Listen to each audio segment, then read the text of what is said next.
it's convincing. The fire is not that convincing, but the sounds are convincing. And we're here in the Oddfellows House of Satan, or whatever goes on here. No one knows, which I like. They were hosing down blood earlier this afternoon when we got here. Oh, you made it. No, I wanted to tell a story. I moved to New York in 2003 from Cleveland. Thank you. And in the time that I've been, and maybe this is true of Columbia as well, I don't know, but in the time that I've been in New York, all you ever hear is like, oh, New York used to be so edgy.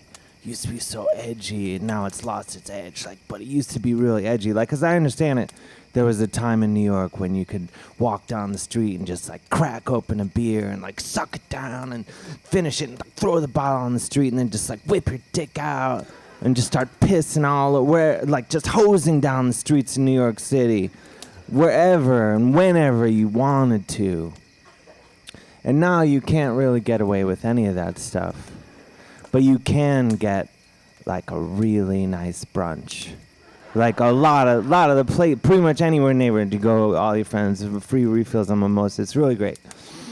The reason I bring it up is a few months ago I was asked to do a show out in Brooklyn, which is one of the areas we have there in town, and it was a fancy show, like all these fancy people, and classy show, and they're like, Dave, the people putting on the show, like, Dave, you got to get out there on time. You can't be late. You got to get out there on time, and blah, blah, blah. And so, like, I'm getting ready for the show. I put on, like, my best suit, and I spent, like, 6 to 8 hours on my hair.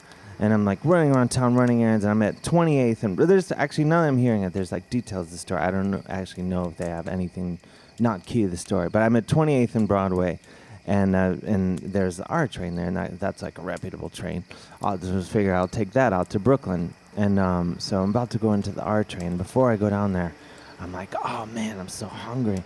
And then I look, and there's like a gyro stand cart like right by the subway. So I go over to the gyro cart. I'm like, give me a gyro. And he's like, all right.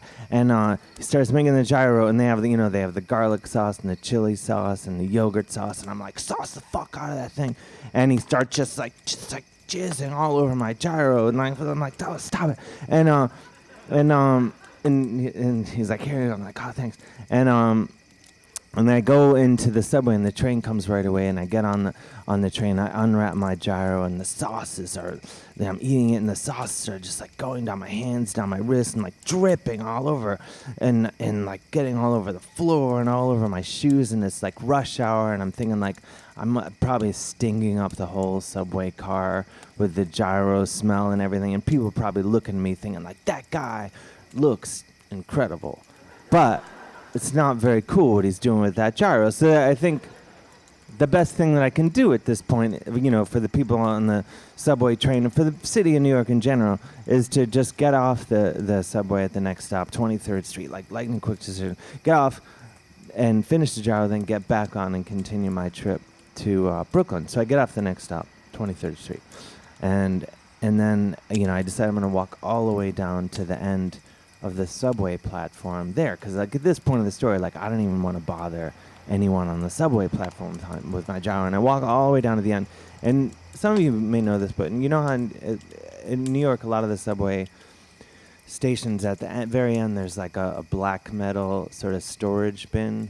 Do you know what I'm talking? Not like a Norwegian black metal storage bin, which was so fucking cool, but it's just like a regular black metal storage bin at the end of the platform. So I walk all the way down to the black metal storage bin, and I finish the gyro, and then I'm like, oh, I should throw out the wrapper, and because it's like, I'm like looking around, there's no garbage can, and I'm like, I don't know what to do because this thing's so gross, I can't put it in my pocket, and I don't want to throw it on the ground, I don't want to throw it on the track. So I figured the best thing that I can do is set it on the black metal storage bin. That way, at least the person who has to clean it up, they can just kind of like swoop it into their stash. It might be kind of fun for them. I don't even know. So I set it down on the storage bin, and as soon as I do, I hear this sort of like rustling and rumbling, like, ah.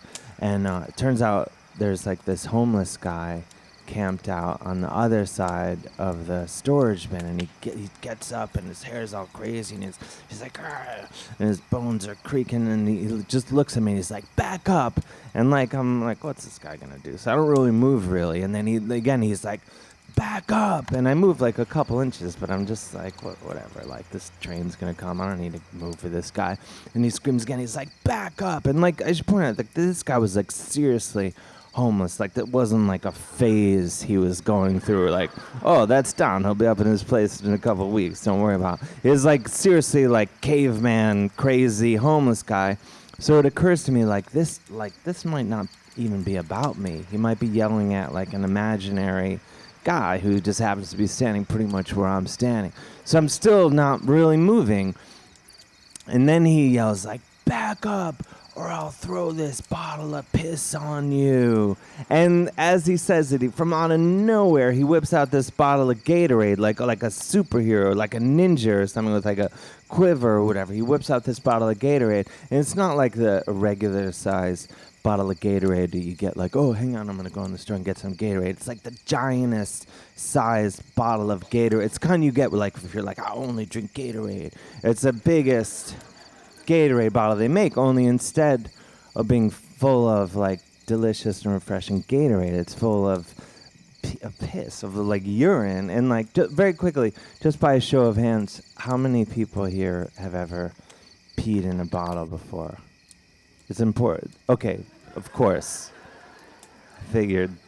Anyway, the reason I ask, because if you've never peed in a bottle before, you think like that, like, oh, when you have to go to the bathroom really bad, like oh, I must have gone like 9 or 12 gallons or something. But like we as humans, medically speaking, we don't really actually go that much. The reason I bring it up is to fill a giant bottle of Gatorade. That's like 2 or 3 weeks worth of piss in this bottle. Now, if you factor in that the homeless are historically dehydrated people, this is like maybe 5 or 6 weeks of piss. And he's like, "Back up, brothers." And it sounds like the way I'm saying it is like he's like, "Back up, think about that. If you choose not to, I'll throw this bottle of piss on you." But he says it like all at once. And before he even finishes the sentence, he cocks his arm back and he just like launches this bottle. And I'm just like, at this point in the story, it's like in slow motion. It's coming, it's sort of like buttery hobo pee, just like coming at my, and it's like, not homeless or not, this guy's aim was impeccable, like not a drop wasted, and it's coming at me like this fire hose, and I'm like, turning, and I happened to turn fast enough so it missed my face, but it like just nailed my hair, like just went all, I know, like all that work for nothing, and it goes all the way down my hair and down my back and on my ass, like through my pants to my under. He had effectively wet my pants with his urine. So at this point of the story, I'm like, I'm getting a bit irritated. And I'm thinking, like, oh, like, what, like, someone would have been like, "Dave, what would you do if a total stranger just, like, soaked you in his own urine?" Like, I'd be like, kick his ass and hurt his feelings or whatever. But, like, that wasn't my reaction at all. I was just like, I'm getting the fuck out of here. Because if you think of it, if, like, your opponent's first move in a confrontation is to just drench you in his own urine, like, what's next? He's got a shit cannon back there. He's got at least, like, a few more bottles of piss, at the very least. So I was just like, all right, touche, well played. You won this round. I'm just going to get out. And, like, I'm thrashing around at this point, like, peas flying off me like Jessica Biel and Flashdance, like, flying out. So, like, people are running from, they're like, there's a crazy homeless guy, and there's a fucking really crazy guy covered in piss that's flying all over. So everyone's running from us. And then I'm like, I just got to get out of here. And so I leave the subway station, and I walk up the stairs, and I walk in it down Fifth Avenue, and it's still pretty early, so the sun's coming down, the sun is still shining off in the distance, and like I sort of like the pee is running down my face, little like rivulets of pee is running down my face and neck, down my chest, and then coming down my hair, the pee is like, it's like gathering at the ends of my hair, and there's sort of these beads, these droplets, almost like Christmas ornaments of hobo pee. at the ends of my hair, like sort of framing my face.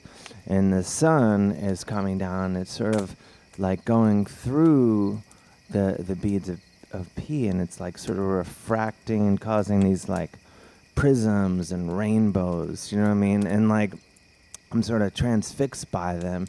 And in that moment, all the pain and anger fell away, because it was in that moment that I realized this motherfucking town is back. We did it. We did it. Anyway, it's lovely to be here in Columbia at the Oddfellows House of Satan. Coming to the stage now. Are there 2 people coming? I've screwed up already. What's that? Everything's fine. Jennifer Grousman and Sam. That sounds like that was my band in high school. Thank you, Dave. Oh, your mic. Thank you. Sit here.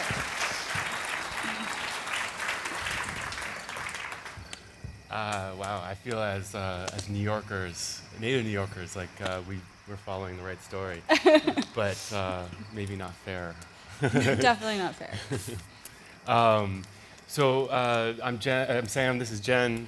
We have a film here that's secret screening Burgundy. So I'm here to quickly set the table because Jen's got the story, but I got to set the table because nobody really knows about our movie yet because it's secret and it hasn't happened. It's about to happen right now. Yeah, right now. Yeah. So I got to give a little background. It's a documentary about Art Forger, who is distinguished in many ways, but most of all because he's an art forger who gave away all of his forgeries. He did not seek profit. And when we found out about him, it was, you go down and you meet him, and when we did, we were pleasantly surprised, and obviously have made a film about him. And he's full of amazing stories and amazing feints. But the one thing that you should know is that of his many tricks, he's got aliases. And the one that he was proudest to tell us the first time we met him was on his business card. He had a business card that was, I'm Mark Landis, painter. And this was from years ago when he actually was a painter and an art dealer. But then what he had done is he had scratched off the D a little bit, and it was Mark Lanois. And that was his the alias he was proud to tell us about. And this is important so that Jen can now tell the story. So we went down to film with Mark, and the first time we did a very long interview with him, and we also filmed him doing his forgeries. But he had just been sort of outed in the press, and so we thought his days of going to visit museums and colleges were over. And so we had a great visit, but we were really kind of hoping we'd get to film him in action. I thought that wasn't going to happen. Sam kind of thought it might happen. So sometime over the summer, I got a very cryptic email, and Mark saying he really needed to talk to me. So I waited for the phone call. And the other thing you should know about Mark, he's 58, but he looks maybe 75, 78. He's very thin, kind of frail, and his manner of speaking is pretty unusual. You'll have to come see it in the movie. But he really won't let you get a word in edgewise. So I answered the phone, and he said that one of his old friends from art school had sort of come out of the woodworks after some press that he had gotten, and they had hatched an idea that he should come to New York, where we live, and visit a few places in New York. And what he thought would be a great idea, normally he would have sort of an address in the town where he was supposedly from, and he really wanted to be a philanthropist from New York. So he suggested that not only should he use my address, but that perhaps I would like to come with him and pretend to be his niece. Thought that would sort of add a new wrinkle to the con.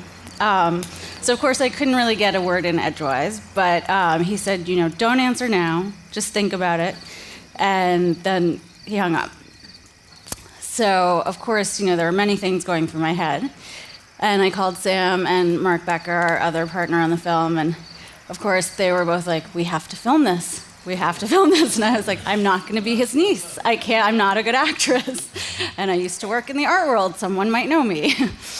And talked to our lawyer, who also suggested that perhaps letting him use my address would not be the wisest idea. So then before I could call Mark Landis back to tell him that really I couldn't take part in the charade, even though we'd really, really like to film it, he called me back completely apologetic and so sorry, and he felt horrible for putting me in this position, and he felt so guilty, and could I ever forgive him? And so, of course I said I could. And then later that summer, we sort of got the sense from him, from his cryptic emails and phone calls, that he had perhaps started donating again closer to his house. There was maybe a bit of a spree going on, and so we were pretty curious to go film this. So you'll have to come see the movie and see if we did. But maybe about 6 months later, I came home to find a letter in the mail, and this is what it said. It's from the Confederate Memorial Hall Museum in New Orleans. Dear Jennifer Grauman, my name is Grousman with an S. On behalf of the officers and directors, the community and visiting researchers, I would like to thank you for your recent gift to the museum. The painting is a wonderful addition to our museum. We have noted on the records that the painting was made in memory of your mother, Joan Grauman, with the accession number, and it was a donation of an oil on board to Confederate soldiers by William Aiken Walker. And of course, it asked me to complete the donation by signing both copies of the deed of gift, which I did not, under guidance from my lawyer. We did call Mark and have a very stern conversation with him about how he really couldn't use our names, and he really should call the museum and let them know that it was a fake, which he declined to do. And while we were talking to him, he apologized again profusely. And I said it was okay, just, don't do it again. And he's like, well, I only did it 8 or 10 times. That's fine. But I thought you would find it flattering, which in the end I did. So that's our story.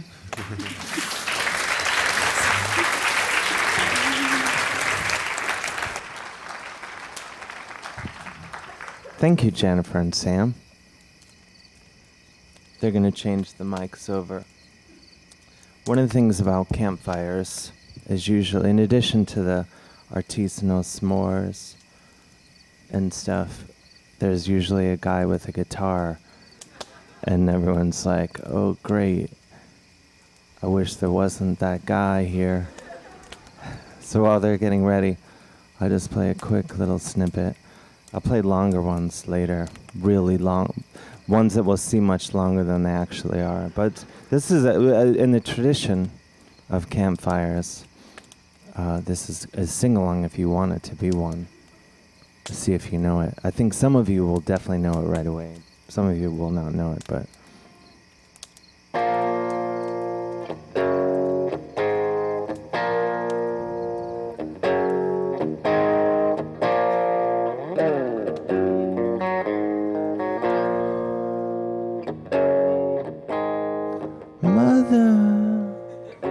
Tell your children not to look my way. Tell Mother,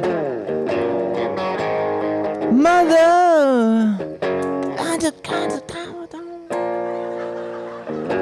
I just come down. Mother. Thank you. Thank you. Thank you. Thank you. I always wanted to know what it would be like to be in Danzig. As it turns out, it's awesome being in Danzig. He's ready to go? Ladies and gentlemen, coming to the stage from Parts Unknown, Ryan Murdoch.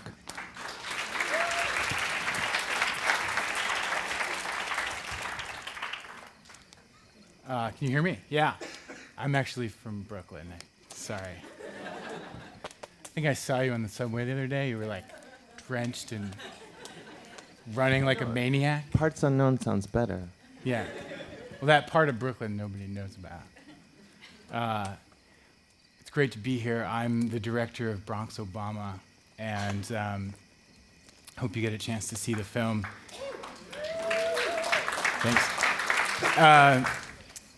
So a guy walks into a bar, and the bartender says, "Hey, do you know who you look like?" And that's literally how my film starts. I mean, it starts with a guy walks into a bar. That's the first scene in the film. And he says, "Who, this dude Obama?" And the bartender says, "Yes, this dude Obama. You just need to shave off your mustache and goatee." And so he decides, maybe I'll go do that. I'm unemployed. My life is kind of shitty right now. The bartender, who happened to be, had been an extra. He'd done a few, commercials and things like that. He says, "You can make a lot of money doing this." So he goes home, shaves off his goatee, comes back to the bar. He didn't own a suit. He shows up at the bar wearing shorts and a sport coat. And everybody freaks out. And so he says, "Okay, maybe there's something to this." Now my film follows him through this journey where he tries to turn this sort of bizarre coincidence into a new career. And he got a lot of weird gigs. Every time he got a gig, he would call me up and say, "Tomorrow I'm doing this gig, I'm doing that gig." And my first reaction was always like, that's just freaking weird. Like, this is a weird gig. He did a gig where these college kids wanted him to be in a short film that was about Obama's college years. And in his college years, Obama is supposed to be kind of confused and lost and not sure what he's going to do with his life. And so he does what any college kid does, and he gets high, and then he sees a vision of himself in the future as the president. And that's Lewis, my main character. And he says, "I know what I need to do with my life. I need to be president." So that's just one of the many weird gigs that he got. And I would get these calls at 10, 11 o'clock at night, and he would say, "I got this thing tomorrow, can you come?" And so, of course, I'd have some other plan. I'd have to completely change everything I was doing. And this one night, I get a text from Lewis, and he says, "Going to Boston tomorrow." I say, "Oh, what, Harvard?" And he texts back and says, "Yes." And I said, "Okay, what?" And so I give him a call. He knows nothing about what he's supposed to do. He just knows that somebody at Harvard called him and asked him to come tomorrow for a paid gig and bring his suit. Now, Lewis was a phone technician in the Bronx before all this happened. He was not an actor. He was not someone who would ever go to Harvard. He'd never been to college. So for me as a director, I think this is perfect. Harvard is where Barack Obama went to law school, of course, and something interesting is going to happen. So I get on the bus with him the next morning. We ride 5 hours up to Boston from New York, and we still don't know what the gig is. Of course, I bring all my camera gear. I haven't talked to anybody. I don't know what I'm supposed to be shooting or how to shoot it or if it's okay to shoot it or anything. And we get there, and these two kids pick us up from the bus station, and they're like quintessential Harvard kids. I mean, they've got tweed jackets on, and the glasses and the whole thing. And I say, "Oh, I know you've hired Lewis. I've been making a film about him for a few years. And I brought my camera gear, and I'd love to," and no, nothing. "No, you can't film." And I said, "Well, maybe." "No, you can't film. No way." And, of all the situations I've been in, these kids, these like 19-year-old kids were the toughest sell. I mean, these are like future attorney generals and like future Mitt Romneys that are telling me like, there's no way in hell I'm signing your release form and agreeing to do whatever we're about to do on camera. but you're welcome to come and enjoy the show. I said, all right, fine. So I leave the camera in the car, and we pull up at this building, and Harvard has a lot of secret societies, and so, they're telling us we can't tell anybody where we're going. So we go in this kind of unmarked door, and Lewis is kind of looking at me and sort of perplexed about what we're about to do. And we get inside, and we enter this room, and it's this round room full of academic books from like the 1800s, like classic Harvard, like these bookshelves to the wall, but it's circular. And these kids show us, hey, you want to check out the room where John Updike lost his virginity? We're like, okay. I guess I would like to see that. So they pull this book open and pull this lever. It opens a secret door into this back room, and there's a couch, and that's apparently where John Updike lost his virginity. And they show us around, and Lewis is really impressed. He's never been to college. Thinks this is, he's like, oh, this is the Illuminati. He has this whole thing about the Illuminati, who's probably watching right now. And we finish the tour, and we get back into this circular room, and there's a little table sitting there. And all these other kids start coming in, and they're all freshmen and sophomore. And this platter comes out, a silver platter, literally made out of silver, full of imported cigarettes and cigars from 25 different countries around the world. And they're passing this around and reveling in the imported smoke that is filling the room. And I'm sitting here thinking, what are they going to make Lewis do? This is just bizarre. And they point to the table and say, okay, this is a Rush event where this is Rush night for new members to the Harvard Lampoon Society. I don't know if you know the Harvard Lampoon Society, but it's the nation's oldest comedy magazine or something like this. A lot of people like Conan O'Brien and such came through there. And Lewis, what we would like you to do is sit at this table and serve our new members drinks tonight. And I'm thinking, man, I really wish I had my camera for this. And he's in his suit, and he is being paid, and so he, much like a lot of the other gigs that he does, he agrees to kind of do the thing. We've traveled 5 hours to get here, and all these kids start coming in. He's pouring them drinks, and he's dressed up like Barack Obama, the 44th president of the United States, who went to Harvard for his law degree. And they said, hey, Lewis, can you, every once in a while, can you just tell some jokes to kind of loosen up the crowd? So he's pouring them drinks, they're having a grand old time, and he goes out on, they kind of let's quiet down, Lewis is going to tell some jokes. Now, if you haven't seen the film, at a certain point in the film, Lewis gets a manager, and the manager decides to put Lewis in front of a bunch of conservative audiences. So he writes him all this material that is supposedly very funny to conservatives.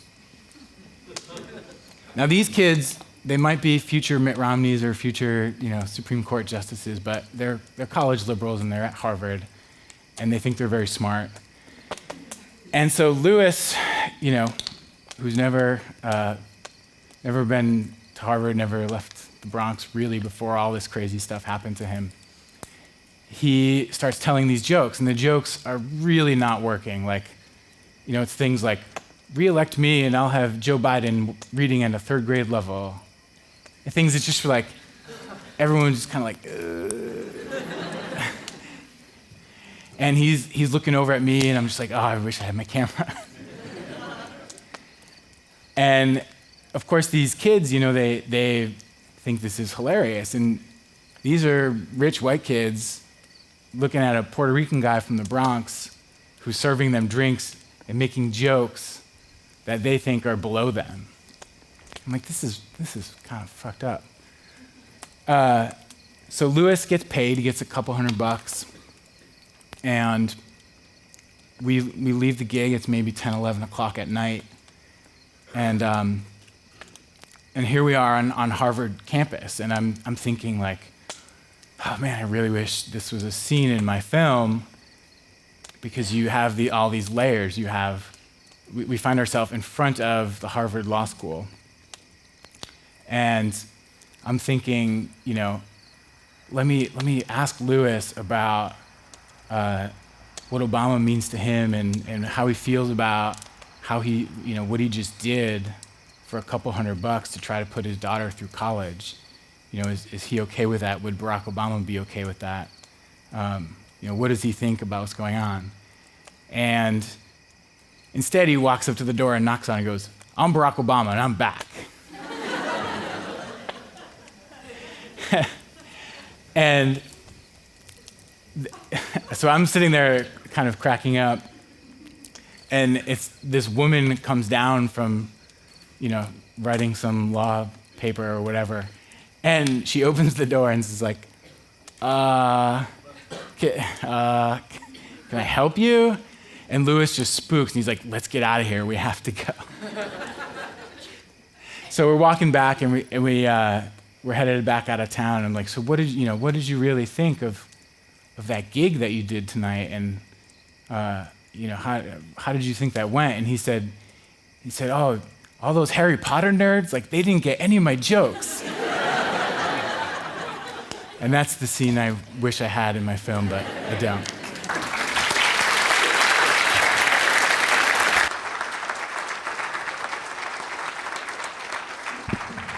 Ryan Murdoch.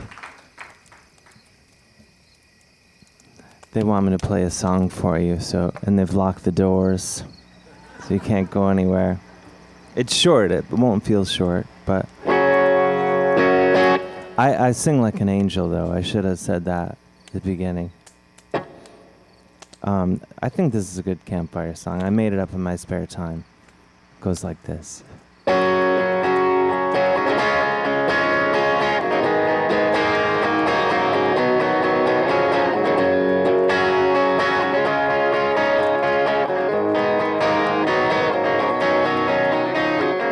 Kiss me, I'm drunk, and I think that I love you, baby. Kiss me, I'm drunk, and hold my hand. If you're scared or concerned for your health, just pretend that I'm somebody else. Kiss me, I'm drunk. Kiss me, I'm drunk. I love you till my dying days, or until they kick us out of this place. I'll be your oyster if you'll be my pearl. Come on, not a care in the world for a boy or a girl. This is where the band just rocks out normally.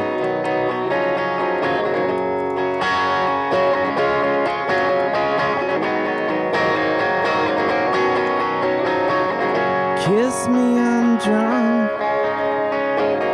Can I take just a piece of your time? Kiss me, I'm drunk. Let me be your man. Well, I am. I've got a plan for us, honey. If you think you can loan me the money, kiss me, I'm drunk. Kiss me, I'm drunk. Come on, let's get out of this place. I got a roommate, but he just bought a case. Well, let my love for you be unsung. Remember the time we were young, when a tongue was a tongue.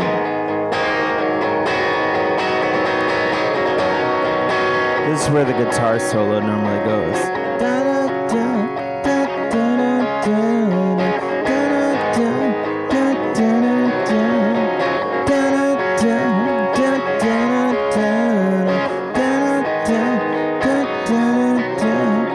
love you till my dying days, whoops. Or at least until my memory fades.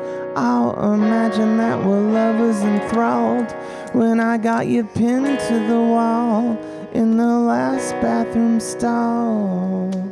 Kiss me, I'm drunk. Kiss me, I'm drunk. Kiss me, I'm drunk. Kiss me, I'm drunk. Well, I'm alive, but I'm not awake. Well, I'm alive, but I'm not okay. Well, I'm alive, but I'm not awake. Well, I'm alive, but I'm not okay. Kiss me, I'm drunk. Kiss me, I'm drunk. Kiss me, I'm drunk. Kiss me, I'm drunk.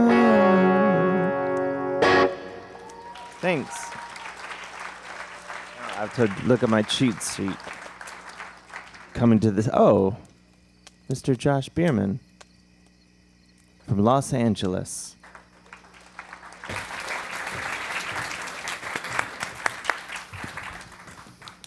Hi. Can everybody hear me?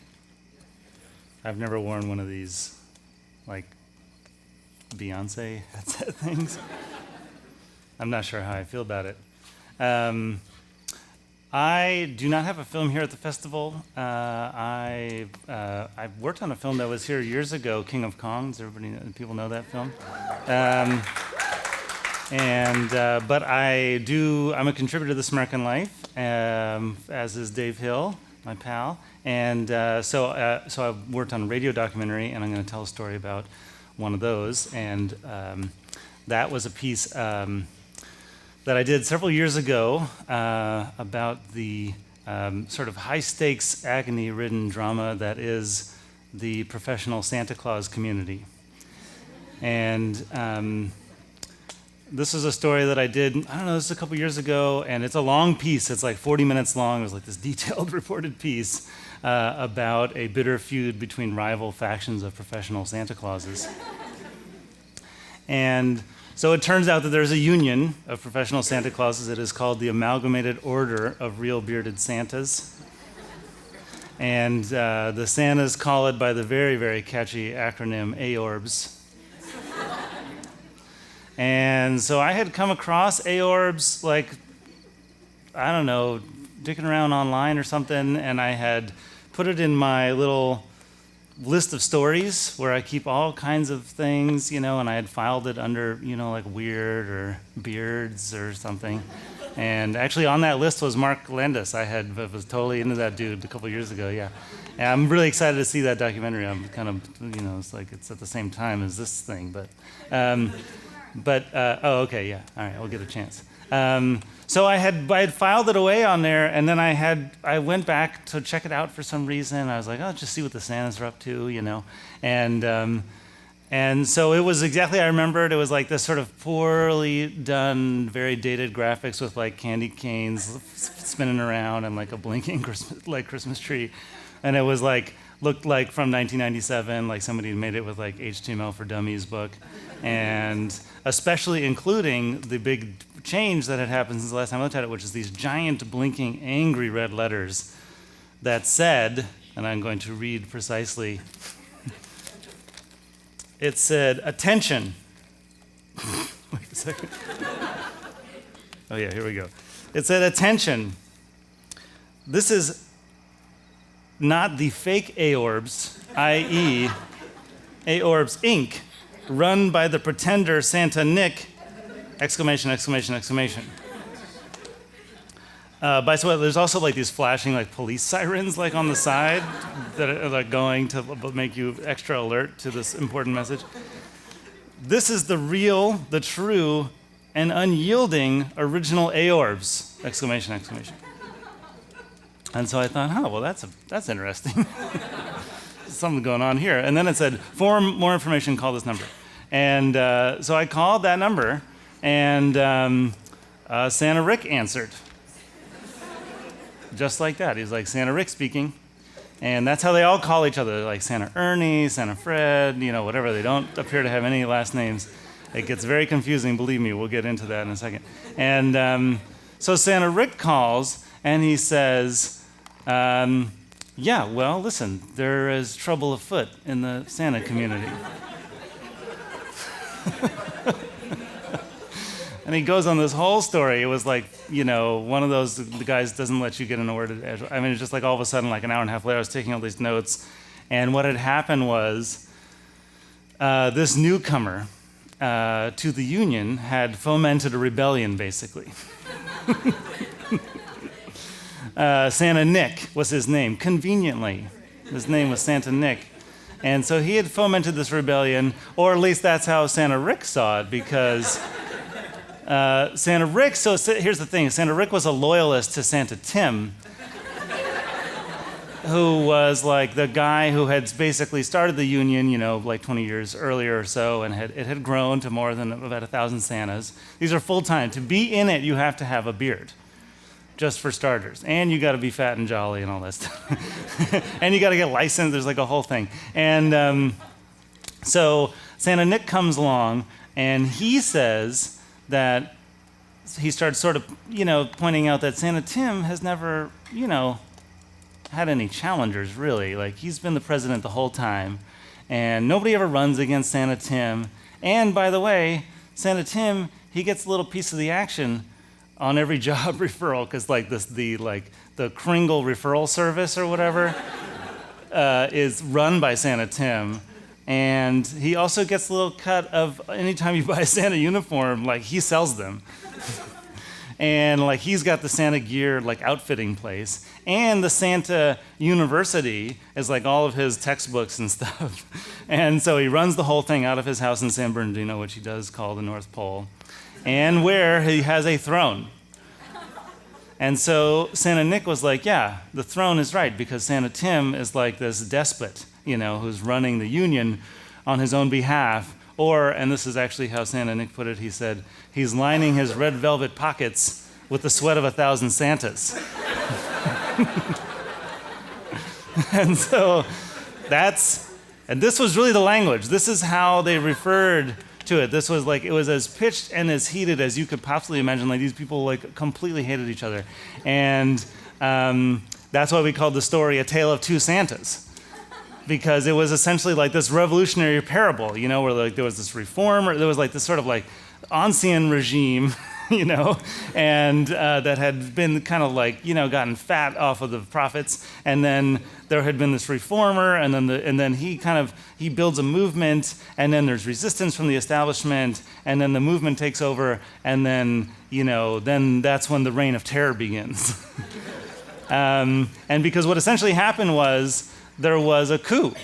Santa Nick staged a coup at the annual Aorbs gathering at the Knott's Berry Farm Hotel in Buena Park, California. I don't know if anybody's been there. Anybody been to Knott's Berry Farm?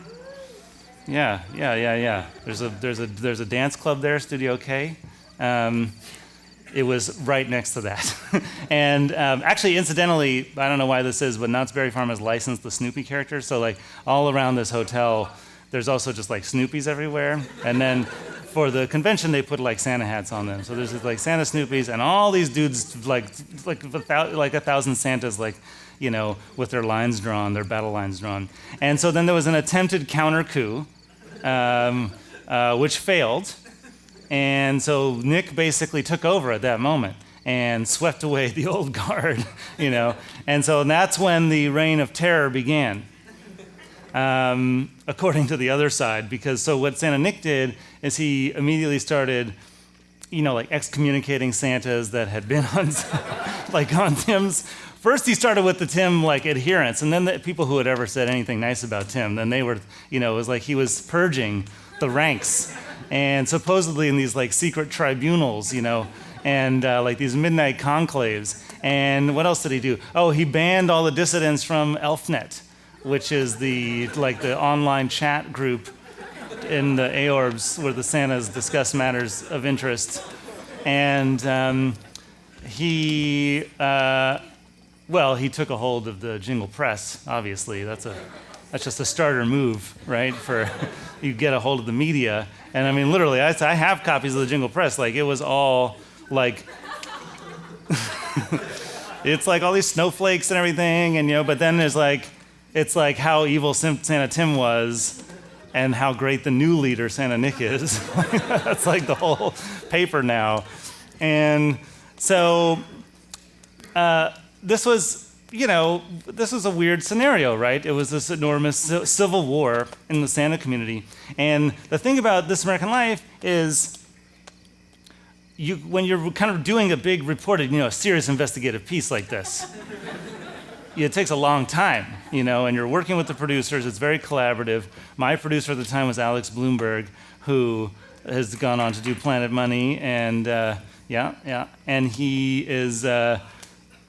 We were like reporting it in tandem together, and so it sort of turned out that we were each talking to the different sides. And so he was talking to Santa Nick, and I was talking to Santa Tim, and not just them, by the way, but also Santa Jeff, like their enforcers, and Santa Rick, and Santa. I forget, there was this like sort of the Goebbels propagandist of the Santa Nick side. I forget what his name was. I think it was just Santa Goebbels. That's what they called him. And so in any case, we each talked to the different sides, and like they believed so much in their own narrative, and they were so convinced, and they were so convincing that then we were convinced by our subjects, and so we were sort of like reporting it and each taking sides.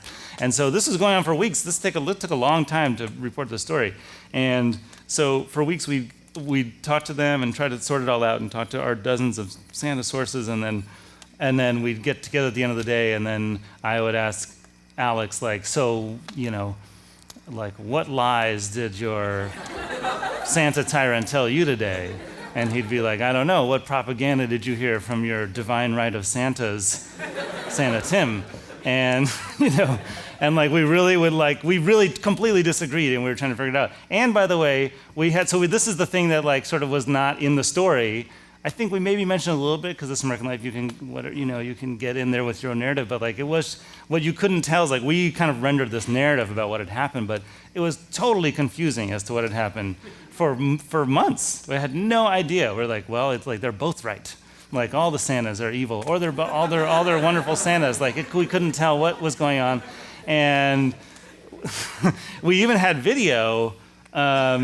Which you'd figure would help. Well, documentarians know that the video doesn't always help you figure out what's going on, right? And this is a big case in King of Kong. It's like supposed to be just like who's got the biggest number. Nobody fucking knows what the high score was, even still to this day, really. But in this case, we had a video of the coup in action. And so Santa Rick, who worked for Santa Tim, this is just to break it all down for you again, Santa Rick was like, he was this kind of Kentucky good old boy Santa. And so he had this real kind of Hatfield McCoy thing where like once he had been offended, he was not going to stand down. So he knew that Santa Nick was holding what he thought was this midnight conclave in one of the Knott's Berry Farm Hotel conference rooms. And so he got his camera, he goes to the car. I mean, this guy's like, 300 pounds, and he's charging around, and he goes, and he gets his camera, and he goes in there, and he's like, we're going to go storm this thing and find out what they're doing, because he thought they were going to change the bylaws such that like it would affect how the membership was done, and they would be only Santa Nick's people, which maybe they were going to do. And so, but we don't know, because what happens is he like goes in there, and he's got the camera, and you see all the Santas lined up. They're like, it's like for real, like Santa muscle is like in force. Like there's all these dudes, and they're big, and there's a line of them, and then like, and they've all got like the suspenders and everything, and like, and they're all, I mean, there's like a room full, they're dressed like Santa Claus. They got the glasses, and the like pilgrim shoes, and the like, the outfits and the trim and everything, and canes and shit, and so then the security comes, and they manage to kick Santa Jeff kicks Santa Rick out. Santa Jeff is enormous, this guy, but he's got this like round, perfect mustache and the beard and everything. And so Santa Rick, who's the one filming the whole thing, he's trying to pretend that he's not filming. This is the best part about this. I don't know if you ever come across this kind of video where it's like, he's just kind of got it down here, and he's all trying to pretend like, and he's all yelling. You can hear him, and then you see the security guy come up, and he's like, I'm sorry, sir. I'm sorry, Mr. Claus, like, you're gonna have to leave. And then there, you could actually, it's really funny to hear the one Santa try to explain why this particular Santa is not welcome in this room. He's like, I thought this was a Santa convention. Like, that's what the security guy's saying. And he's got the camera, and he gets booted out, and you hear all this he gets pushed, and there's this whole thing, and then, but since he's got it down here, the whole time, all you can see is striped socks. That's the whole video, is striped socks and a bunch of audio of Santas yelling at each other. And very briefly, you see the room for a second, and then it goes away. And so even that didn't really help us, sort of come to terms. Like, that was supposed to be a pivotal moment, right? And he finally shows us this video, and then it was just, it illustrated the battle, but not the sort of cause.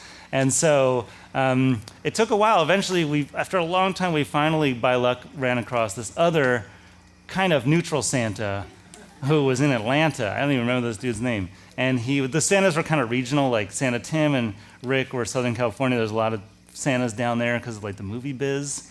And then there was like a whole East Coast contingent, and Santa Nick was from New Jersey, I think, or Philadelphia or something. And so this guy was in the South, so he was like regionally kind of he was like, what do they call? He was like non-aligned, right? Like the third world in the 70s. And So he basically helped us calibrate the machine, and like we could finally put this lens on where we could see like everything, and like we could finally see what had happened, which was that like probably Santa. The true story is probably that Santa Tim was kind of like this benevolent dictator who had gotten too comfortable, and then Santa Nick might have had good intentions at the beginning, but then, like all good causes, like when pressed, it just sort of got perverted into this monstrous vision. And I don't really quite understand I don't understand why anybody would have the secret tribunals and kick everybody out and all that thing, to take over the Elf Net and the Jingle Press. But like, he definitely he was like, it was like a revolutionary idea gone wrong. It was a classic tale. It was like it was like a parable of democracy. And so, and that was what we realized it was larger. Once we kind of had this like frame in place to see what we couldn't see from our material, we realized what it was really about, which was, how people can just really destroy anything. Right? Which is like, it's like these dudes, they're dressed like Santa all year. The whole idea is like so they can bring like the brotherhood and kindliness of Santa and the holidays to the rest of their lives. But they did the reverse, where they brought like the pettiness of life to like the Santa world, and they believed in Christmas so much they were ready to destroy it.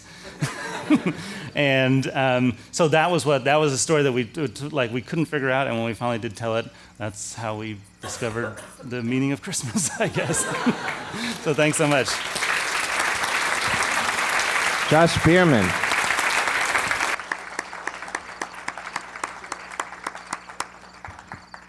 I got to be Santa one year, where someone gave me, basically what this charity gave me. They got a new Santa suit, and they gave me the old Santa suit.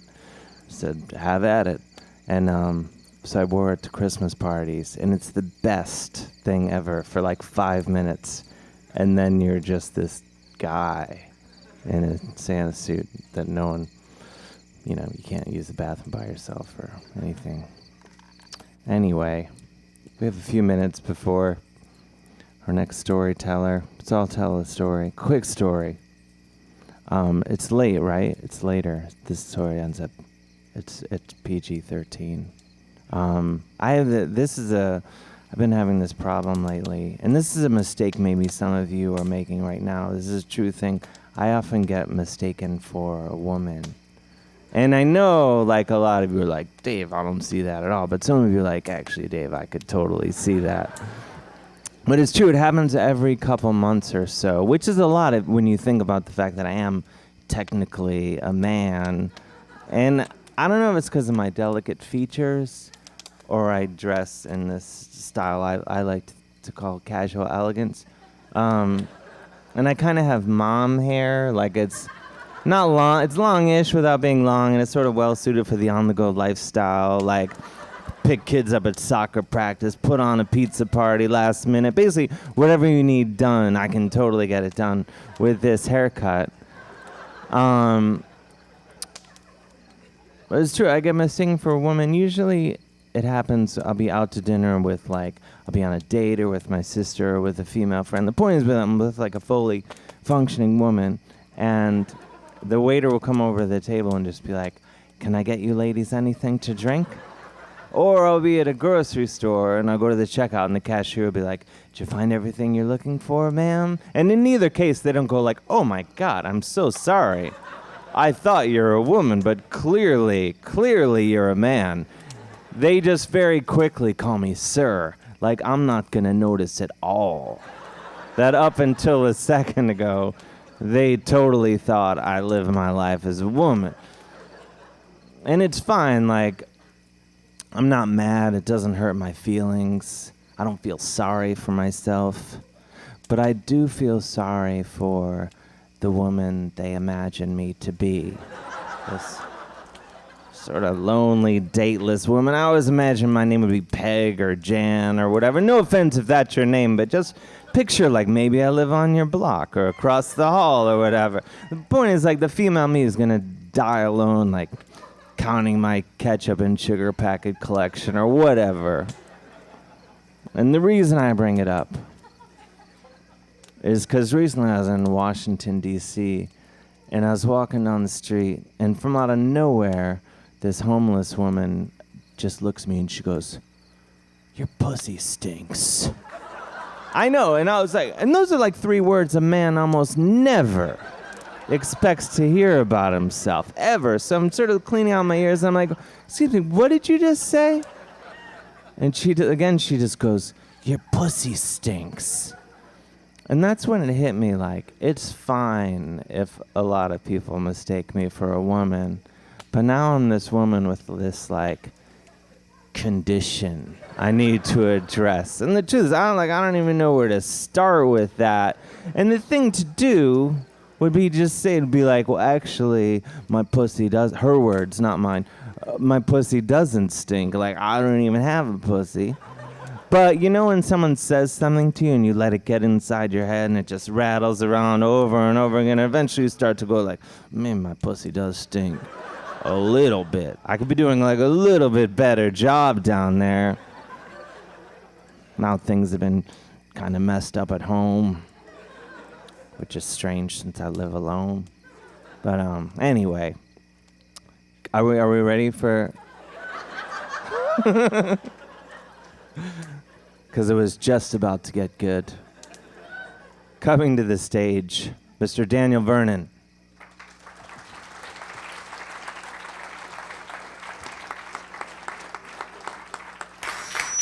Yeah, it's all downhill from here. Thanks, Dave, for being funny and mucking up my story.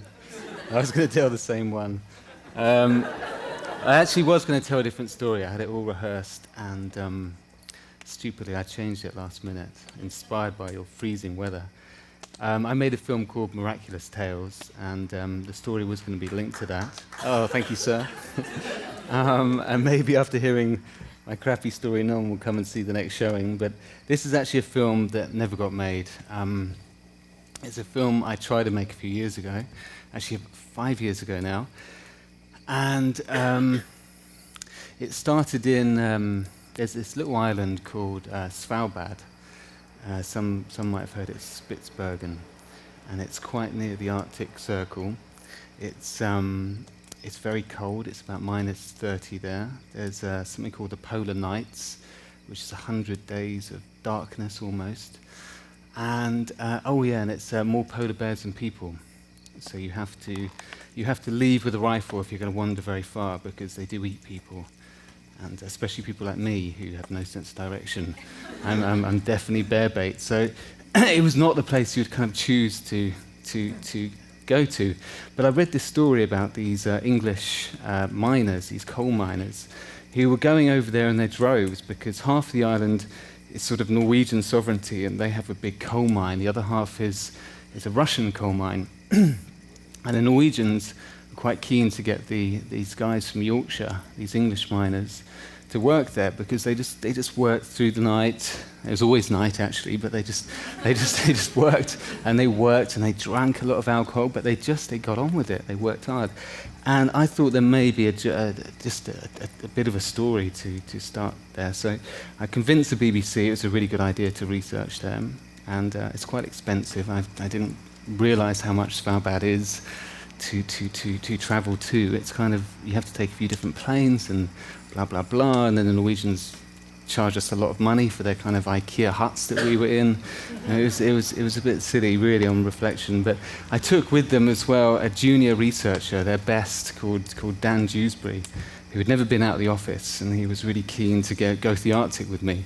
So anyway, we're there, and we meet these Yorkshire miners, and you know, they were a good bunch, and it was that moment where you're filming, you're thinking, I've got it made. I've got this. I'm in the Arctic, and I've got this amazing location, and I've got these great characters and stories. And it was at that minute, it was literally the next day that we had the news that the recession had finally kind of hit the coal industry, and they laid off every single one of the English miners. Their best workers, they were the first to go. And so I thought it was over as well. But then plucky Dan, researcher Dan, at breakfast, he said, why don't we let us go to the Russian side? There's bound to be a story there. Let's just hightail to Russia, effectively. Nothing to lose. So we got hold of a Norwegian doctor who had a private helicopter who agreed to take us over there out of the kindness of his Norwegian heart. And we go straight to the director of the mine, and at first he was a little bit apprehensive, but he's a few vodkas and a bit of backslapping and a dancing, and you guys are pretty cool. Let's just shoot away. And the next day, we're really hungry. The next day, we hadn't eaten for a while, and we go down to the workers' canteen, the only place to eat really on this side of the island. And we sit down at the table, and the lady comes over, and she's like, "Vouchers, give you meal vouchers." And we got some money here, and he goes, "No. Vouchers. It's the only way you eat in this place is vouchers," and she just would not serve us any food. So tried to call the boss. The boss has been taken to Moscow on urgent business, and he's gone indefinitely. And again, we're sort of stumped. We're like, Jesus, we're never going to make a bloody film because we can't eat on this island. So how long can you survive, right? So that we had this idea that maybe we'd knock on all the workers' huts and we'd try and bribe them to give them a voucher so we could have some lunch. But nobody was there. It suddenly became a ghost town. It was like director's gone, all the workers have gone. It's just me and Dan on this island with bears and canteen ladies who won't serve us food. And anyway, we're knocking. Finally, someone answers the door, and it's this big, burly Russian miner called Vlad, who had a Depeche Mode T-shirt on, not much else underneath. Depeche Shrine, actually, in his room. And he welcomes us in. I mean, he was very generous. He gave us this sponge cake, I think he'd made, and he fed us, and we had lots of this moonshine vodka that he makes in his kitchen. And this goes on for hours and hours and hours. And Dan's looking really quite green under the gills. I mean, he's only about 19, and I felt quite responsible for him. And he's very small as well, so it really hit him, this liquor. And but Vlad had taken a real shine to him, kind of too much, it was kind of awkward. I kind of knew Dan wasn't really into it, but he was really, he was just totally out of it. So anyway, Vlad gave him gifts. He gave him this coveted Depeche Mode album, which obviously he cherished, but he gave it to Dan. And then the next minute, he comes out with a goddamn knife, and he's holding it up. And I thought, well, this is it. This is where we die in this cabin. But he gave it to Dan like a sort of tribal offering, like this. And Dan takes it, puts it in his pocket. And I thought, this is time to get out of here, get out of Dodge, really. So we make our excuses to leave, and Vlad insisted on coming with us to take us on the perilous journey back because of the bears. With a rifle on his back, and we're marching off down this. I mean, it is sort of a dicey path because it's right on the edge of a cliff. This edge, and it's pitch black, and there's no artificial lighting at this time of night. So we're kind of trooping along, and Dan's all sort of like crippled and sort of walking like this and falling over. So Vlad picks him up very sort of chivalrously and is holding him, and we're going through the snow, and then I just hear this sort of clump. And they're both on the floor, and Vlad's sort of like laughing hysterically, and Dan's screeching in horror. And they're just rolling, and then they just go off the cliff. Right off the goddamn cliff. And really, I thought, when I thought about this story, I thought that I should just end it like that and be brave. Because it would be kind of weird and awkward and sad, but it would be an ending. But anyway, it did feel like an ending at the time, because I'm just looking over the abyss, and there's no sound, just the wind, and you could see below, and think, oh shit, if I know. I can't, what can I tell Dan's parents? What a story. Your son died in the arms of a drunk man on this island. It's a shitty end to anyone's life, really. And also the BBC. I mean, you just can't do that, so you can't lose junior researchers without a lot of paperwork. So I was pretty panicked. I mean, of course, I cared as well, but I was going through all this other shit in my head. What am I going to do? But anyway, it's a bit of a flat ending, because he didn't die. Vlad turned up. Vlad was holding him, bless him. They actually hit this sort of ledge before death. And he'd held on to Dan, and Dan had smashed his head up there. He was bleeding on his nose, and half his head was sort of like red. And he carried him back to the hotel. And the next day, we called up our Norwegian doctor, who wasn't best pleased to hear from us again, 24 hours later. But we did have a man down, and that was it. At least we came back to England. We both thought that we'd sort of failed in one sense, but we did come away with a story, and in some ways, that story will probably be with me longer than a lot of films I've made. I'll probably tell that to more people, because it's. When things go wrong, I don't know, they're sometimes more interesting than stories that go right. And that's the end. Sorry. Daniel Vernon. Who is next here? Jessica Orick. Come on down. Hi. I'm just going to preface this by saying I am super jet-lagged and also a little bit loopy on cold medication. So my story is not funny and probably not going to be very interesting.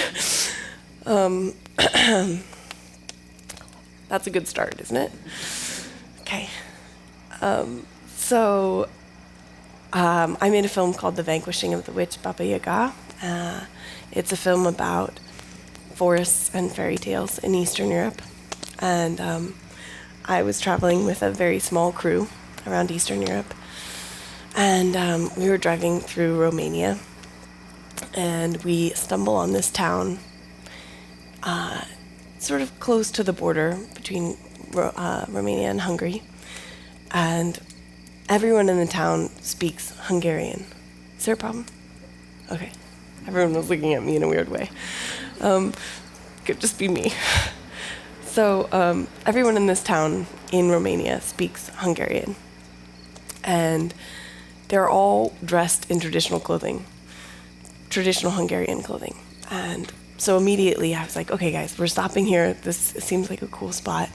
Let's film this guy cutting grass with a scythe. Let's film this woman in her traditional outfit, going grocery shopping. Very basic stuff. And we're filming, and everyone in the town's very friendly. We have a Hungarian translator there. And more and more people, we keep filming more people. They're all doing interesting, quaint things. And at one point, one of the guys we're filming was like, oh, well, you're coming by tomorrow, right? We're like, no, what's happening tomorrow? He's like, oh, well, one of our town daughters is getting married. You should come by. We were like, okay, yeah, we won't miss that. So we had to be somewhere else in the morning, so we drove away and then raced back after whatever it was that we were doing that morning. We raced back for the wedding ceremony. We had missed the actual ceremony. The church was closed. They were having their thing. So we waited outside the church hoping that we would get something. And they emerged from the church. We're shooting on film, so we're, hesitant to shoot anything before we know it's going to be the best thing. And they emerge from the church, and the wedding costumes are spectacular. They're so extravagant with these crazy pleated, everything was very heavily starched, and all these crazy designs, these really geometric shapes sticking out everywhere. And it was pretty spectacular. And the bride and her, group of women come down the street, And the groom and his group of men follow them. And there's a band playing, walking as they go, and everyone else in the village is following them. And they're all dressed in these elaborate costumes. And they come down the street, and it feels like we're in the wrong century. I mean, it's just really mind-boggling. And then behind them, there are all these people on cell phones texting and calling each other, and people in the cars trying to get around this wedding procession that's happening. It was very strange. But so they have this wedding procession. We're filming. It's beautiful. And afterwards, we go to the father of the bride's house to ask permission to, having shot already, to ask permission to develop the film or use it in the film. And we get there, and they usher us into this little room that's completely covered in embroidery. And the bride is sitting in the middle of the room by herself in this very elaborate costume. And the whole family's sitting around, and she's eating, and everyone else is just watching her. And we're like, okay, hi, we're making an art film. We'd like to have permission to use the footage we shot of you. And they said, of course, yeah, you're welcome, to shoot whatever, and please stay for dinner. Okay, not a problem. We are happy to have free food at all times. So they send us downstairs, and we come out to the yard of the father's house, and there are all these people in the yard, just pretty much the whole village is there. All the women are cooking over these giant cauldrons with all this steaming broth, and people making pierogies on the side, and all sorts of delicious things are happening. And some older guy sort of stumbles up to us and hands us each our own, I think mine was an old glass Coke bottle full of liquid, clear liquid. There was a mason jar and a couple other odd things. And so we all have these, and we very tentatively take a sip, and sure enough, it's Palinka, which is the sort of Polish version or Hungarian version of moonshine. And the story is that the dad put this moonshine on to distill, to age, the year that his daughter was born, and that they only open it on the day that she's married. So it's this huge, but we look, and they're just cases and cases and cases of this moonshine, and it's an endless supply. So within a very short time, the camera's no longer rolling, and we're all pretty much wasted. But we're enjoying ourselves, and we're really looking forward to dinner. It's afternoon, and the band's still playing, and people are dancing, and everybody's cooking, and then it's evening. Still no food, but lots of Palinka, and everyone's drinking still, and the band's still playing, and everyone's still dancing and cooking. And it continues this way. It gets dark outside. More singing, dancing, drinking. And by maybe 10:30 at night, we are all very drunk, all very hungry. We're like, what the hell are we waiting for? We really just want to eat. And the food is all prepared, and it smells amazing, and it looks beautiful, and we just can't figure out why we haven't eaten yet. And people start to disappear. They start to wander off. We're like, okay, something's happening. Maybe we're going to eat soon. And pretty much the place clears out, and we're there with holding our little Coke bottles of Palinka. Like, okay, what now? What do we do? And we just wait, and then the whole town comes back, and they're all dressed in their finest clothes. Now it's more contemporary clothes, not quite as traditional, but very fancy sequins and everything. And they start to sing together. They sort of come together at the edge of the tent where all the food is set up, and they're singing, and the band is playing with them, and they start to walk. At this point, it's pitch black outside. There's no artificial light, so we're no longer shooting. I mean, we hadn't been shooting for hours, but they start to walk. And they're all singing together with the band playing behind them. And they're all, slightly tipsy and sort of weaving back and forth on this main road downtown, through the town. There is no downtown. So they're walking towards the edge of town, and we're sort of following behind them, lost, confused, very, very hungry.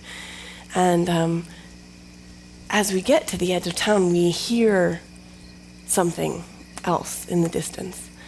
And it gets louder and louder, and we realize it's another group of people singing. And as they come together, the two songs merge into one, and they sort of fall into sync. These two songs, these two groups of people singing, and they also have a band.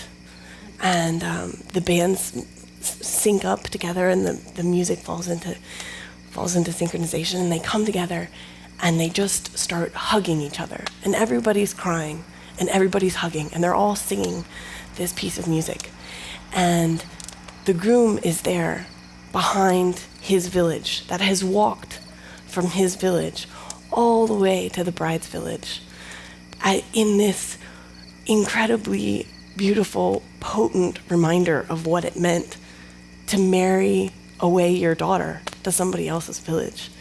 And so this entire town has walked all the way from his village, and they come together and they sing this whole piece and they dance together, and everyone's crying and drinking this palinka, way too much palinka, and then they all sit down to eat.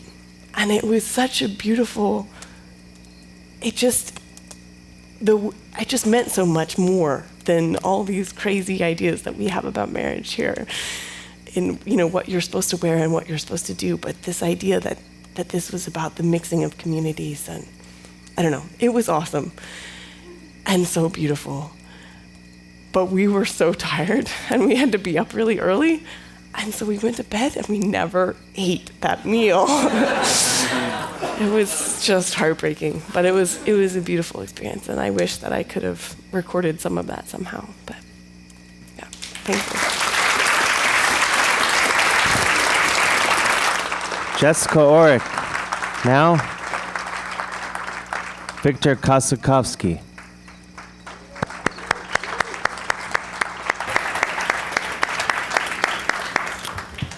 Guys, can we change rules? Because everybody were talking about something they wanted to film, but didn't happen.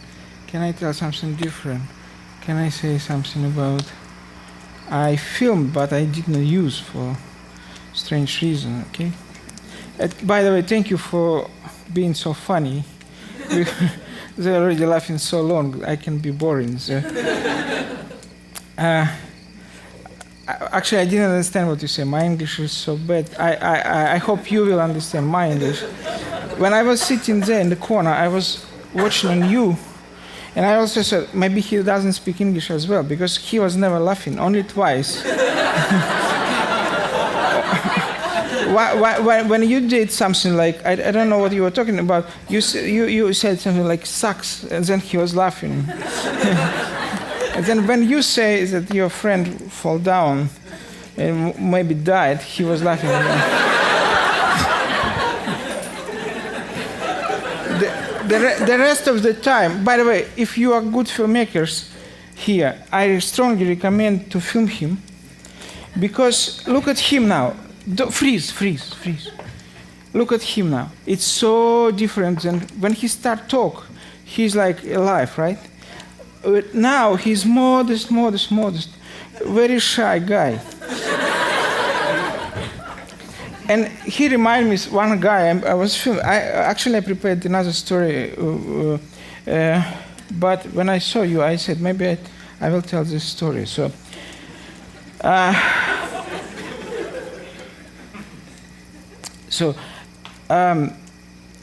I was like 4 years old, and I feel like it's no some sort of.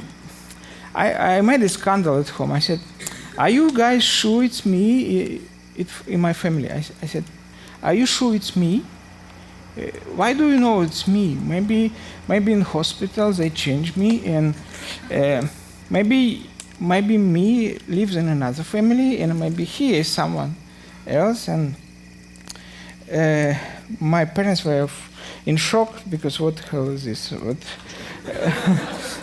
So they didn't know from which side to go, from which side to convince me. So what they did is they start show me a photo of my father. They say, look, you see father. He looks like you. This is his picture when he was child. This is absolutely same picture, and same nose, same big. You see everything like you. So don't worry, it's you, it's our family. So it was not very convincing anyway. So then I was like, I was like 30, and I decided to make film about it. So I start, because at that time it was popular horoscope. It was like, so, I don't know how, maybe in the US, I don't know how is it.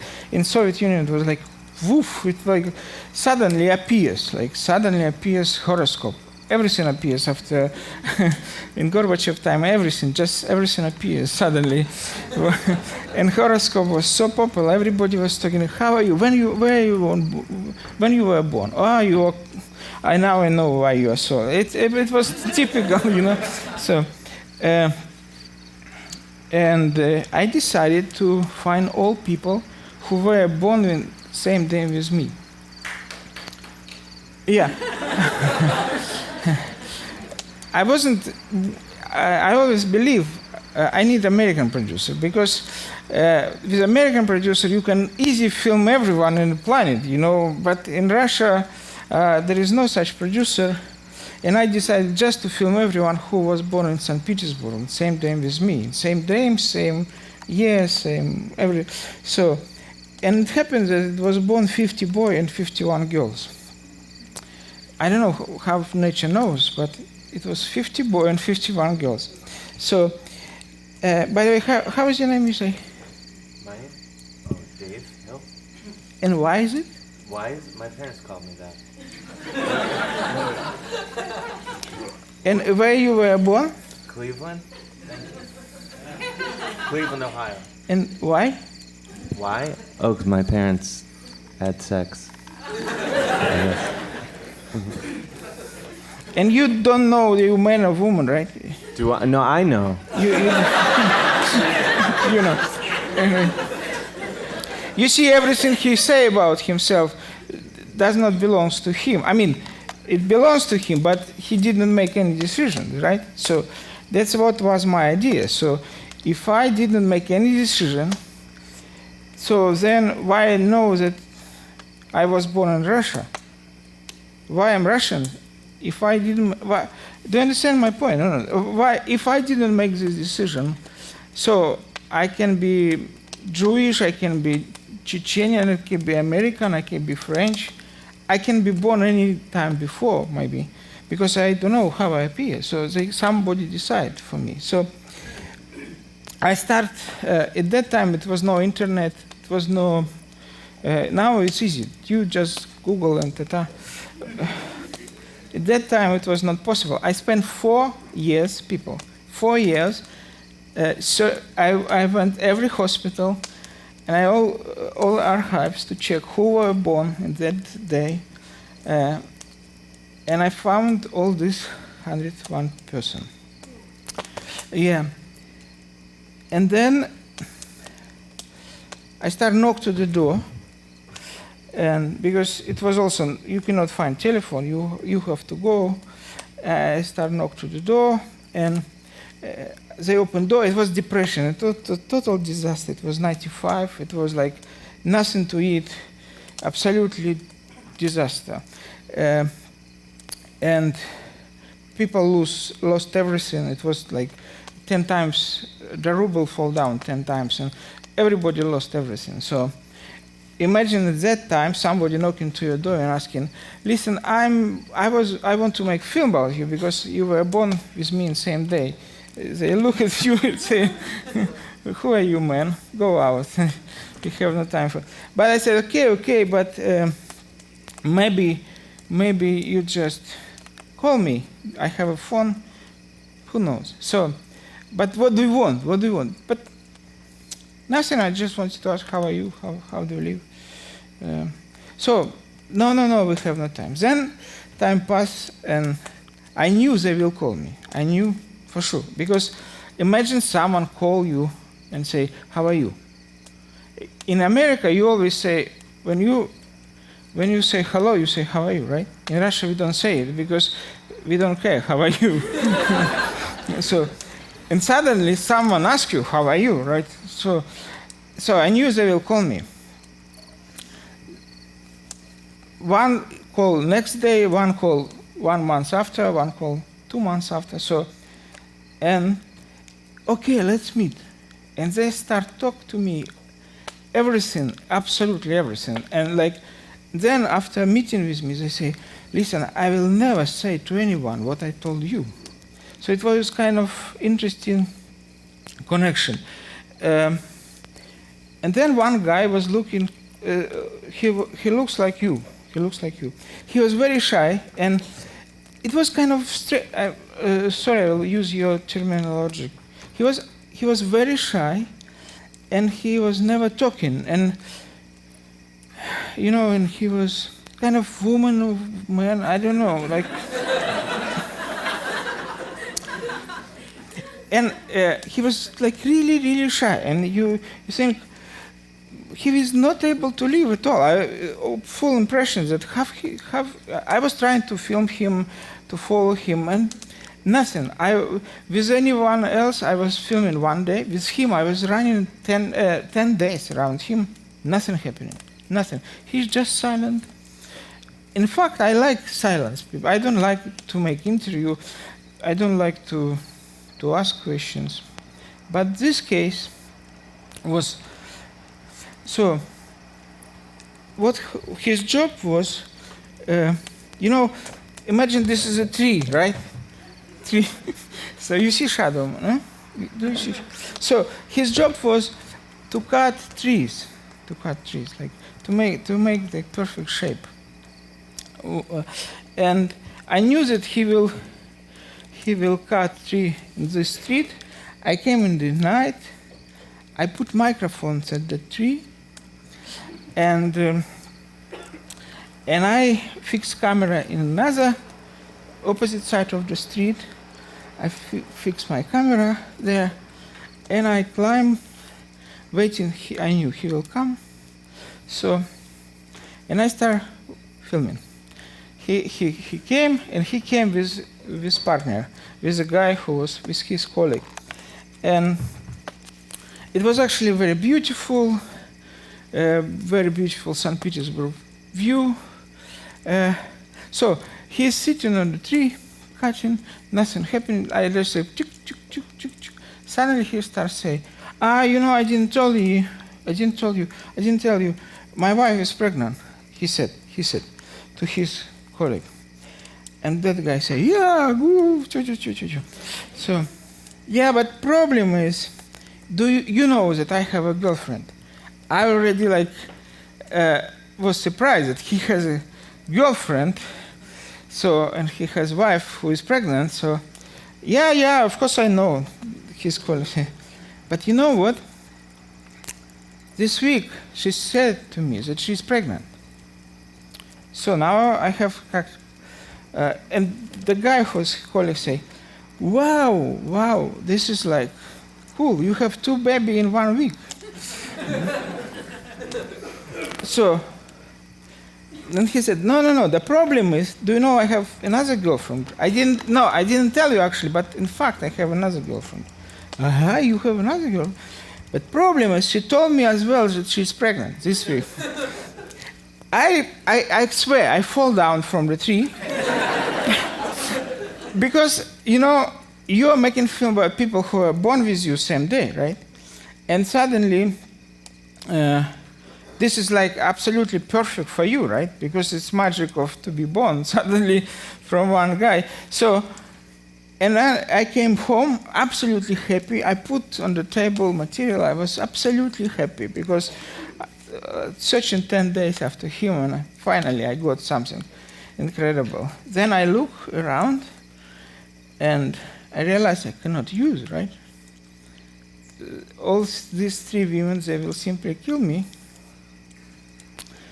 Yeah, and what I did is I made a kind of box for him. I make it a present for him, and when we were 15 years after I filmed, I came to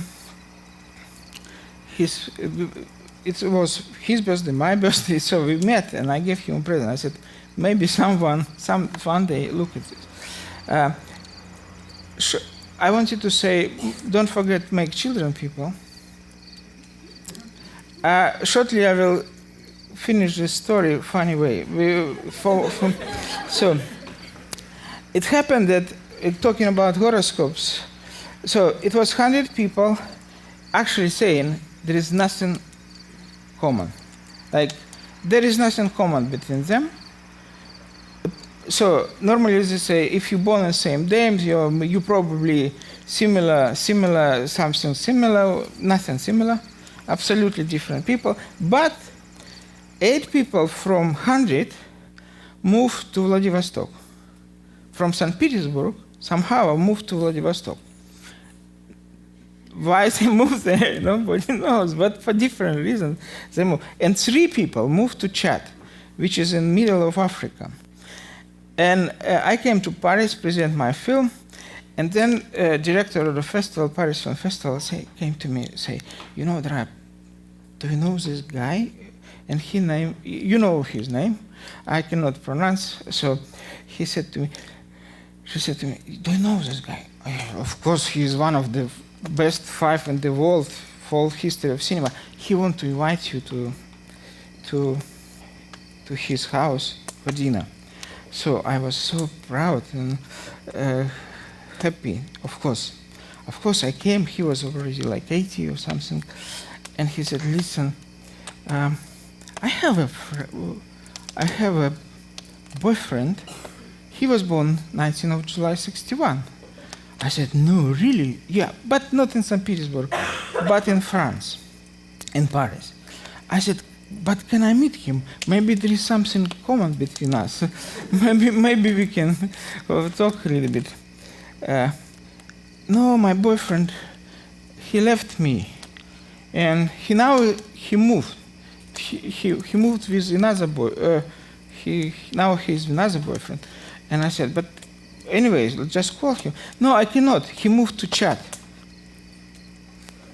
Do you understand or no? Ciao, people. Victor Koskovsky.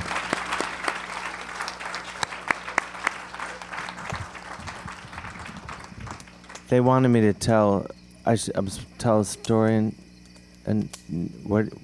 A song. Which one? Both. Okay.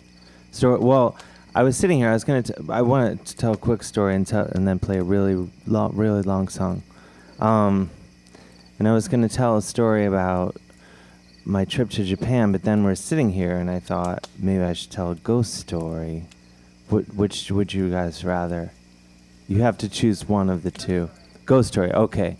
This is a really scary story. It's especially scary because it's true, and I know the dudes that it happened to. So it's actually kind of hard for me to tell, but I'll do my best. You can't leave during this part. You'll get too scared. All right, so these guys, it's Jimmy, Johnny, Joey, and Tommy, right? And they're like young, really cool dudes. And Jimmy has this van, and it's this super sweet party van. It has like bucket seats and like a tape deck, and it's like totally in a mini fridge. It's great for partying. And Joey's uncle, who's like really cool uncle, was like, hey, I have this party house, as you know, because I'm your uncle, up in the woods, way far away in the woods, and you should go with your friends one weekend and party. So Joe, whichever guy that was, asked Jimmy, the guy with the van, was like, hey, could we take your party van? We're going to go up to my uncle's party house and party. And they're like, oh, yeah. So they get a bunch of beer and weed, and they make like the best mixtape. Like, what's your favorite band? It was on it. That my point is they were on it. Whatever your favorite band was that had their best song on it. It was a really good mixtape.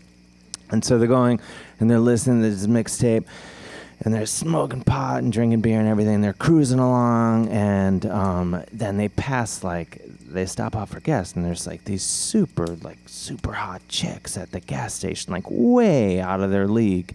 But they're like, it's worth a shot. Let's see if they want to come and party in the party house with us. And they ask the girls, like, hey, do you want to come party with us at the party house? And they're like, well, we are pretty out of your league, but what the heck? And they get in the van, And they're like, oh my God, I can't believe these super hot chicks are hanging out with us and they're smoking weed. And like, they were just like, oh, it's so hot in here. I just wear my bikini top. And it was so cool. And they're so psyched and they're listening to this super hot mixtape. What's your favorite band? That band was on it. And they're just jamming and they're going and they're like, this house is so far away up in the mountains and the woods and all this stuff. It doesn't even come up on Google Maps. And then all of a sudden, like, they are like there's like there's smoke and like the van breaks down. They're like, oh my God, and they're like so far away, and they all go like, oh my God, this sucks. And Joey's like, oh man, this sucks. Your van sucks. And he's like, shut up, Tommy. And and then the girls are like, oh my God, we were gonna have intercourse with you. Now we're not sure. And everyone's starting to bum out really hard, and we're like, I don't even like that band on your mixtape that much. And they're waiting on the side of the road, and they're like trying to fix the van. They can't fix it, and they're waiting for hours. Cars just cruising. No one's stopping. Then finally, off in the distance, this car comes. Like, no one's come for like 2 hours now.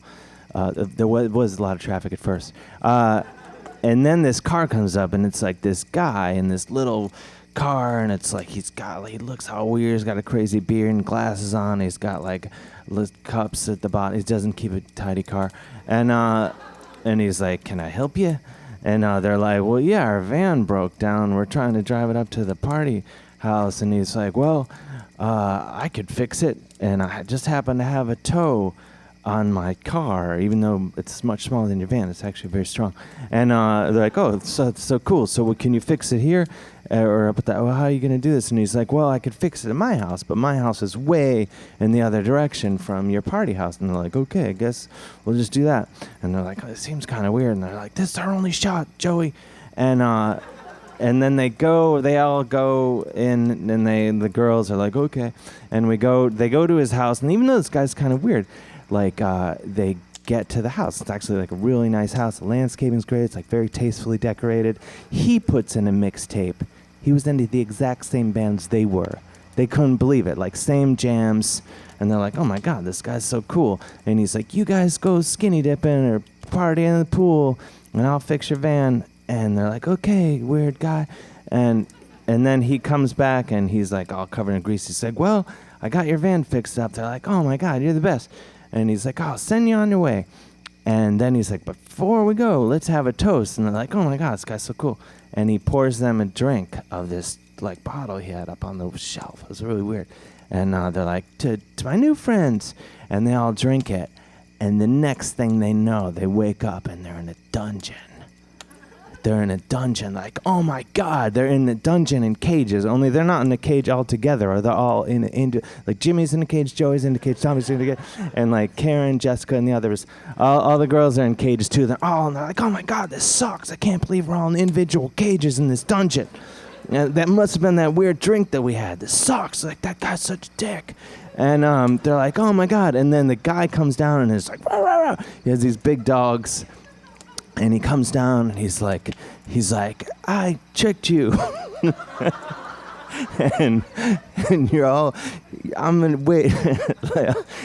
You're all gonna die. And then he took this stick and he like poked them for no reason. Like, you're gonna kill them anyway. Like, don't poke them. It's like and he's like, I'm gonna kill all of you, but first I gotta go do something. I'll be right back. And then he leaves, and then they're like, oh my God, this guy is such a dick. I can't believe it. And they're like, shut up, Jay. This is your fault, Jimmy. Your van broke. And they're shut up. And then they're all also, I forgot to mention this. They were all chained up inside the cages. This is key. They were in chains inside individual cages. And then, so they're like, I can't get out of here. We got to get out of here. He poked me with that stick, and he's going to come back and kill us, and his dogs were dicks. And then, so they're like, I can't get free. I can't get free. Then Jimmy gets free. He's like, oh, my God, I got free. And the guy fucked up, and he left a key to the thing, and it ended up being on the floor. And he grabs it, and he unlocks his cage. And they're like, oh, my God, Jimmy's free. And they're like, Jimmy, help us get out. And he's like, no, I should go get help and come back. And they're like, okay, fine.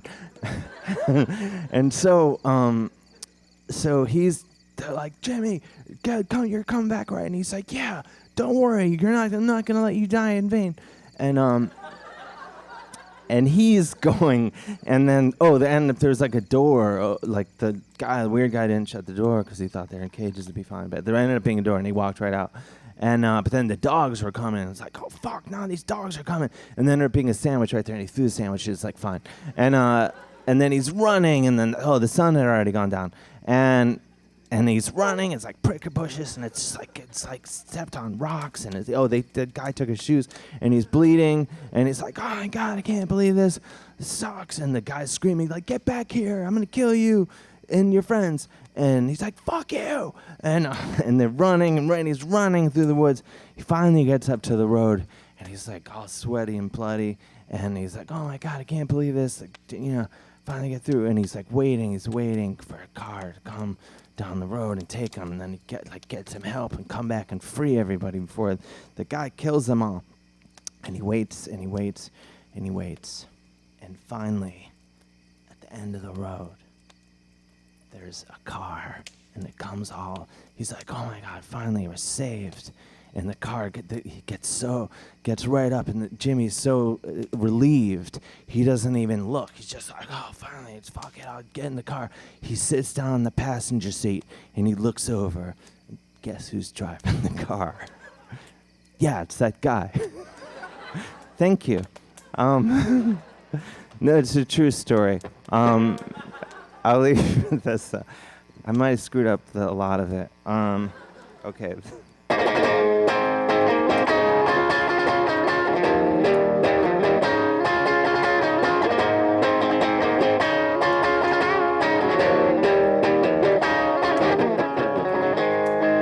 Come over. We'll make you. Wait. Come over. I wanna adore you. We'll make everything my fault, and we'll watch all your shows. So tell me you won't go till the morning come. Every little thing's gonna be alright. Every little thing, but not tonight. See, it sort of ties in with the story, the song.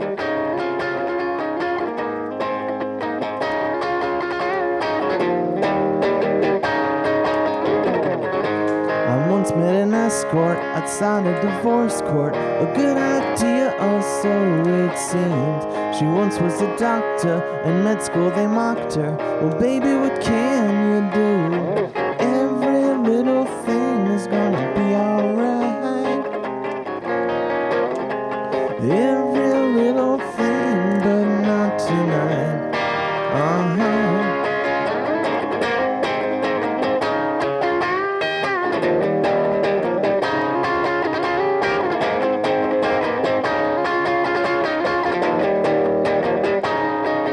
You sit down, or so it seems. How can you say you don't know what I mean? Have you been this way before? Lying on the floor like a casualty. I went to a luncheon on sexual function. They said it was all about the taint. Well, somehow I got scared, 'cause I never been there. Well, how could I be so wrong? Everything is gonna be alright. Every little thing, but not tonight.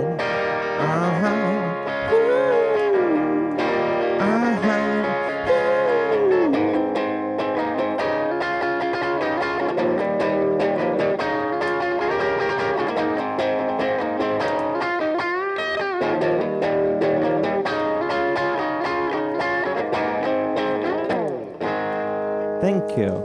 Thanks, you guys, for coming.